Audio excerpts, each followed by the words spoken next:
माँ का लाडला। अरे बबलू बेटा, बड़ी ही मुश्किल से पाल पोस कर तुझे बड़ा किया है। तू जानता है, एक बार घर में दूध सिर्फ 1 गिलास ही बचा था। फिर माँ, फिर क्या हुआ? बेटा, चाय पीने का मन था, लेकिन मैंने ना पूरा गिलास का दूध तुझे पिला दिया। बेटा, खुद तो साड़ी में पूरा जीवन काट दिया, लेकिन तुझे ब्रांडेड कपड़े ही पहनाए। हाँ माँ, लेकिन तेरे पास तो कई साड़ियाँ हैं। अभी 2 दिन पहले ही तो तू सव्यसाची की साड़ी लेकर आई है ना। अरे डुप्लीकेट है बेटा, डुप्लीकेट, केवल 80,000 की। मैं दुखारी औरत कहाँ ओरिजिनल सव्यसाची पहन सकती हूँ। बबलू इमोशनल होकर, हाँ माँ, मैं जानता हूँ तूने मेरे लिए बड़े समझौते किए हैं। मैं हमेशा तेरा ख्याल रखूंगा। ये बोलकर बबलू वहां से चला जाता है। वहीं पास के गांव में रश्मि रहा करती थी। रश्मि एक बहुत ही व्यवहार कुशल लड़की थी। ये देख माँ, मैंने ये चादर सिली है और इसमें कढ़ाई की है। ये मैं अपनी होने वाली सास के कमरे में बिछाऊंगी। हाँ बेटा, जरूर। माँ, मेरी शादी जिस भी घर में होगी ना, मैं उस घर को स्वर्ग बना दूंगी। तभी रश्मि का भाई वहां आ जाता है। हाँ, और वहाँ रहने वालों को स्वर्गवासी। अरे चुप रह, सारा दिन काम काम काम।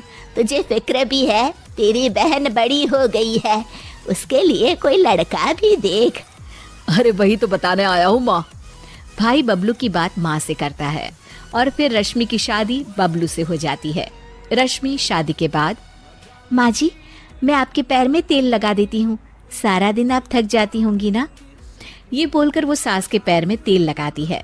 रश्मि सास का कमरा सजाती, उनके कपड़े ठीक करती और हमेशा हर जगह उनके साथ जाती। लेकिन सास तो सास है। एक दिन रश्मि की माँ उसके ससुराल आती है। अरे रश्मि बेटा, कैसी है तू? बहुत दिन हो गए, तुझे देखा नहीं तो मिलने आ गई। अरे माँ, आप बताया नहीं कि आप आने वाली हो, मैं आपके लिए कुछ अच्छा बनाती। तभी वहाँ रश्मि की सास आ जाती है। अरे बेटी के घर का तो पानी भी नहीं पिया जाता रश्मि बहू। वो तो बहुत पुरानी बात है माँ जी। माँ तो इतनी दूर से आई हैं, कुछ खाएंगी नहीं तो कैसे होगा। अरे नहीं नहीं रश्मि, कोई बात नहीं, बस तुझसे मिलने और तुझे देखने का मन था, सो चली आई। अच्छा, अब चलती हूँ। रश्मि को सास की बात का काफी बुरा लगता है, लेकिन वो कुछ नहीं कहती। अगले दिन, अरे बबलू, तेरी सास आई थी कल, बेटी के घर आई और वो भी खाली हाथ। मैंने तो खड़े पैर ही वापस करवा दिया। ठीक किया माँ, आप जो कहेंगी करेंगी, वो कभी गलत हो ही नहीं सकता। रात में रश्मि बबलू के कमरे में आने का इंतजार करती है। आज तो मैं इनसे पूछ कर ही रहूंगी, ये क्या तरीका होता है। मेरी माँ इतनी दूर से आई और बिना कुछ खाए पिए चली गई। बबलू की माँ बबलू को कमरे के बाहर ही रोक लेती है। अरे बबलू बेटा, जरा पैर तो दबा दे। माँ, मैं थक गया हूँ, रात काफी है, कल दोपहर में रश्मि दबा देगी। हाँ हाँ, तेरे लिए तो रात हो गई। जब तू छोटा था, पूरी रात जगाता था, तब मैं सारी सारी रात तुझे गोद में लेकर बैठी रहती थी। हाँ माँ, ये तो सिर्फ माँ ही कर सकती है।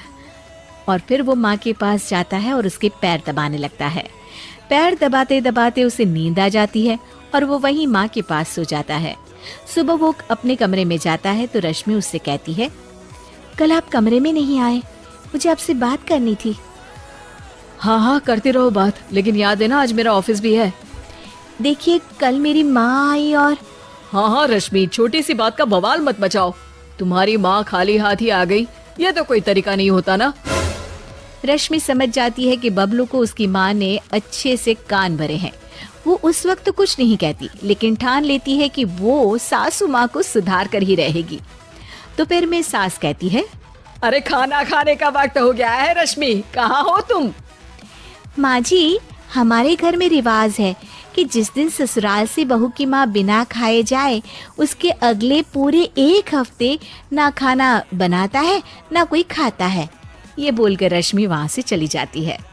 सास किसी तरह खाना बनाकर खाती है। अगले दिन, अरे रश्मि, मेरे पैर में दर्द है, जरा तेल तो लगा दे।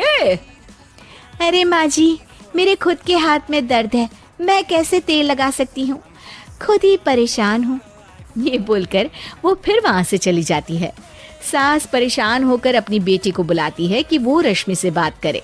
अगले दिन ननद कहती है, अरे भाभी, माँ की चाय का वक्त हो गया है, क्यों कोई उन्हें चाय नहीं देगा क्या? अरे आप ही दे दीजिए ना ननद जी, मैंने तो रोका नहीं कि किचन में ना जाए। ननद जाकर सारी बात बबलू को बताती है।